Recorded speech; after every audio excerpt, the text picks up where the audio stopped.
Japan is known as one of the cleanest countries. They developed many things to help people with hygiene, including various types of trash bins. But have you ever wondered why there are now so few trash bins readily available to the public at public areas? Most of the time when you travel to Japan, they can be hard to find, and you have to carry your trash until you finally come across one. The reason behind this small but impactful unwritten rule in Japan is a tragedy that changed Japan's trash bin policy for a long time, maybe forever. This is the Tokyo subway sarin attack case.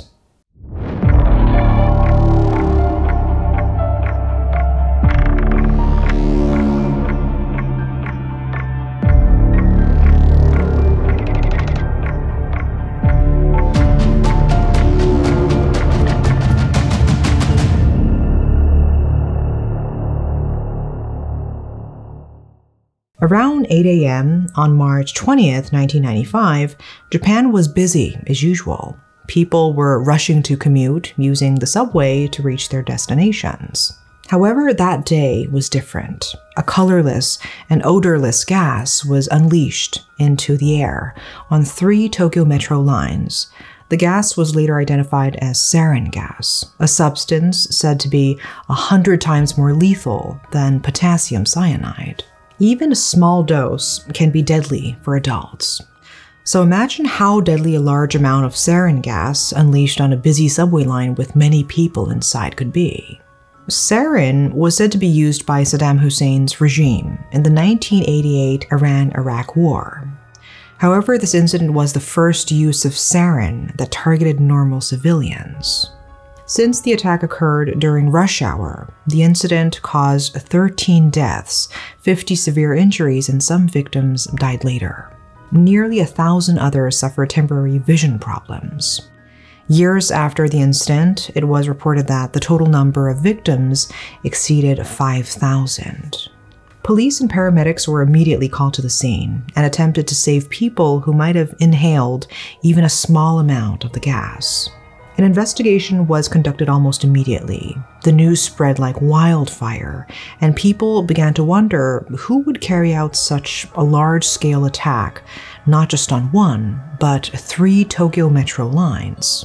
And this incident wasn't the only one. There were several other incidents caused by the same group, one of Japan's most well-known cults, Shinrikyo. Shinrikyo is said to be a Japanese new religious movement or doomsday cult founded by Shoko Asahara in 1987. Initially, it started as a yoga school called Om Shinzen no Kai in 1984 before changing its name to Om Shinrikyo in 1987. Om Shinrikyo adopted a syncretic belief system based on Asahara's unique interpretations of elements from early Indian Buddhism, Tibetan Buddhism, and Hinduism. They worshipped Shiva as the main deity and incorporated Christian millennialism ideas, the theory and the practice of yoga, and the writings of Nostradamus. Asahara claimed to seek the restoration of original Buddhism. In 1992, he published a foundational book declaring himself to be the Christ, Japan's only fully enlightened master, and identifying himself as the Lamb of God. The cult attracted young people interested in psychic powers and the afterlife, who were anxious and dissatisfied with modern society. By 1988, the number of ordained believers reached 100 to 200, and lay believers numbered between 3,000 to 4,000. The cult expanded its influence with headquarters near Mount Fuji and in Tokyo, and opened branches in Osaka, Fukuoka, Nagoya, Sapporo, and New York. In December 1988, Asahara began preaching the importance of relief efforts, fueling a sense of inevitable doomsday or Armageddon. So now let's take a look at how the tragedy happened. Around 1990, Asahara felt like it's necessary for the cult to expand their influence. And because of this, he ran for the House of Representatives election with 24 other representatives, but was defeated. About 2 months later, Asahara gathered his followers and claimed that modern people accumulate evil deeds, necessitating their purification. This declaration marked the beginning of mass murder in the name of purification. Asahara instructed his followers to cultivate botulinum bacteria and produce sarin gas, promoting armament and recruiting numerous scientists from prestigious universities such as the University of Tokyo. Later, he announced the establishment of a ministry system for the Om state, which he envisioned would arise after the destruction of Japan. As the cult grew larger and more influential, the troubles they caused became more prominent. Parents began searching for their missing children, who were later found to be cult members. In 1989, these parents formed a former victim association to gather information and help find their missing family members affected by the cult. With the support of a lawyer named Tsutsumi Sakamoto, they sought to gather any clues to bring down the cult. This effort garnered significant public attention, revealing that the seemingly ordinary religious group was something else entirely. In response to the association's activities, Asahara declared that he would deal with the obstacle by any means necessary, naming Sakamoto as someone who must be eliminated. Shortly after, shocking news broke. Sakamoto's family had been murdered, including their 1-year-old child. The public was horrified and speculated about the culprits, suspecting politicians, individuals with personal grudges, or burglars. In November 1989, Kazuaki Okazaki, a high-ranking member of the cult, became the main suspect in the Sakamoto family murder, bringing the cult under scrutiny once again for a heinous act. In 1990, Asahara tasked Seiichi Endo with acquiring botulinum toxin and attempting to produce it using 3 10,000-liter capacity fermenters. Around 50 batches of 9,000 liters of crude broth were produced, but the broth was not purified, resulting in no toxic effects. In April 1990, the broth was loaded into 3 trucks, equipped with custom spray devices, intended to be sprayed at 2 U.S. naval bases, Narita Airport, the Diet Building, the Imperial Palace, and the headquarters of a rival religious group. Fortunately, the attack failed to cause any harm. Let's now focus on the day of the Sarin incident. As mentioned, the attack occurred in a subway filled with commuters during rush hour. The station appeared normal, but there were suspicious men leaving newspaper-wrapped packages near or inside trash bins. Most people ignored these packages, not expecting any danger. Around 8 a.m., a cult member named Yasuo Hayashi arrived near Akihabara Station. He carried an umbrella with a sharp tip and used it to puncture a newspaper-wrapped package containing sarin in a plastic bag. He then quickly left the station, allowing the sarin to leak out, affecting passengers, subway workers, and anyone who came into contact with them. For context, sarin is one of the most volatile nerve agents, capable of quickly evaporating from liquid to vapor. People can be exposed to the vapor without direct contact with the liquid form of sarin. Yasuo Hayashi wasn't the only attacker. Other cult members launched similar attacks at different stations. A team comprising Ikuo Hayashi, the perpetrator, and Tomomitsu Nimi, the getaway driver, was assigned to release sarin on the Chiyoda line. Hayashi chose Akata Station for the attack. As the train approached Shin Ochanomizu Station, he punctured one of the bags, leaving the other untouched, and exited the train. The train continued running with a leaking sarin bag until it reached Kazumigazeki Station 4 stops later. There, staff members removed the bags, resulting in the deaths of 2 employees. The other team, consisting of Kenichi Hirose and Koichi Kitamura, was assigned to release sarin on the Marunoichi line.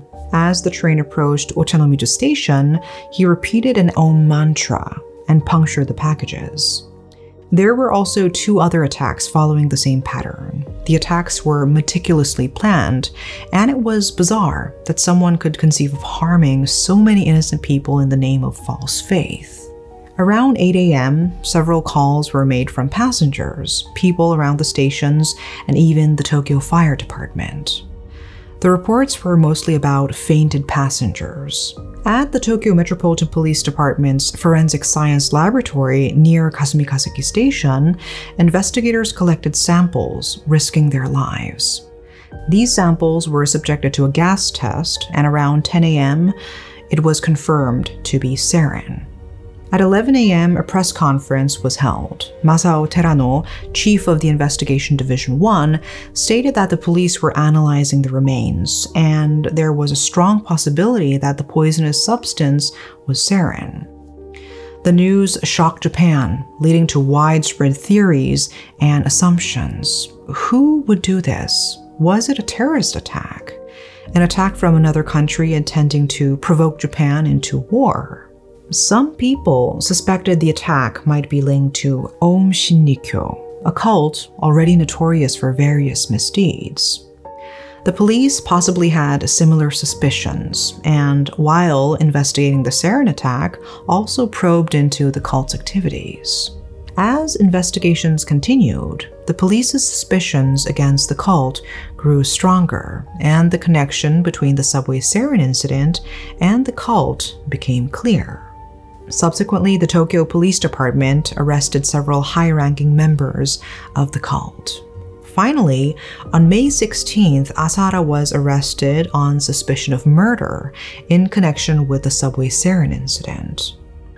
A total of 192 people were indicted in a series of incidents involving Shinrikyo, including the subway sarin attacks.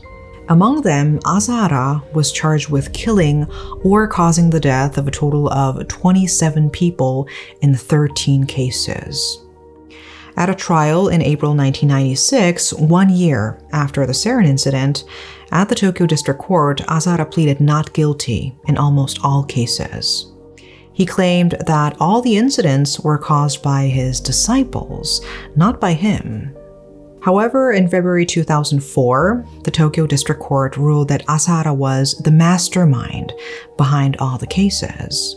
A debate ensued in court, with Asahara insisting on his innocence until the end, stating that the incidents needed to occur to expand the cult's power through militarization. The judges, however, were adamant. They stated that the crime, which took so many lives, was senseless, abhorrent, and deserved the utmost condemnation. In September of the same year, the Supreme Court upheld the High Court's decision, confirming the death sentence from the first trial. During the lengthy trial, which lasted about 7 years and 10 months, Asahara did not reveal the truth of the case. Initially, it was suggested that the cult's elite members were under mind control, as per his instructions, but there was no mention of coercion or force. On the other hand, many of the indicted believers eventually broke free from the influence of the mind-controlling guru. Hirose, who was also sentenced to death and responsible for the subway sarin attack, wrote a memoir to a reporter expressing his remorse. He felt deeply embarrassed. As a human being, it was humiliating for him to have been caught up in self-righteous dogmas and to have taken away the lives and livelihoods of the victims, along with the people they loved. After years of trials, 13 cult members were sentenced to death, 6 to life imprisonment, 81 to fixed-term imprisonment, 87 received suspended sentences, 3 were fined, and 2 were acquitted. All those sentenced to death were executed in July 2018. Japan's fear of unknown objects inside trash bins grew. People began to worry about bombs or other dangerous items being hidden in bins. The sarin attack wasn't the first time unusual items were found in trash bins. They contained everything from normal trash to drugs, toxic chemicals, and even dead bodies. The reduction of trash bins didn't happen all at once. Initially, their numbers decreased, and some places adopted transparent trash bins. However, after the 2004 Madrid train bombing, Japanese train stations began to remove trash bins altogether. Almost 30 years have passed since the incident. The grief, terror, and confusion remain. Investigators even found that sarin could still be detected 2 years after the incident at the same station. This fact shows how horrific the day of the incident truly was. One doctor spoke about his experiences with the victims, recounting the helplessness he felt as he listened to their pain and last breaths, unable to save them due to the high level of toxins in their bodies. He expressed deep regret, especially for those who felt the after effects much later, slowly dying without even realizing it. A wife shared her grief over losing her husband, a station employee who bravely attempted to remove the sarin and save others, only to lose his own life in the process. For the thousands affected, the death sentences for the perpetrators might seem like an appropriate punishment. However, the suffering of the victims and their families did not conclude with a happy ending. While the higher-ups were punished, what about the others? In 2000, after filing for bankruptcy, Shinrikyo lost its religious legal status due to a court order to dissolve it. However, they did not actually dissolve. Instead, they rebranded as Aleph and continued their teachings. Many members separated and created their own versions of Shinrikyo, with some claiming to have distanced themselves from Asahara's teachings. The cult remains active today, recruiting new young members. People have discovered that some members have tried to infiltrate daily life by printing traditional games with Asahara's face as illustrations and creating comic books and animations to spread their teachings. For those who lost loved ones, it must be incredibly painful to know that the people responsible for their loss are still active and recruiting others. There are theories that the cult might be supported by influential figures in the Japanese government or society due to its significant underground presence. Some believe that another party with similar goals might back the cult in an attempt to destroy and take over Japan. However, these remain theories without concrete proof. Nonetheless, we can always apply critical thinking and a bit of imagination to discuss possible scenarios. So what are your thoughts on this? Let me know in the comments section. That is all for today. Thanks for watching.